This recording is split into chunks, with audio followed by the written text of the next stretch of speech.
లూకాసు వార్త 1వ అధ్యాయము 45వ వచనము.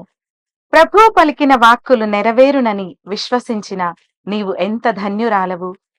మరియ తల్లి దేవుని వాక్కును విశ్వసించింది, సంతోషముగా స్వీకరించింది, ఆ వాక్యానుసారము జీవించింది.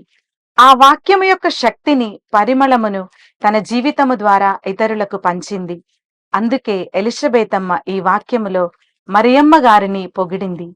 ప్రియ దేవుని బిడ్డలారా, మనము కూడా మరియ తల్లిలా దేవుని వాక్యాన్ని ఆలకించి పాటించి జీవించుటకు దేవుడు మనందరినీ బలపరచునుగాక.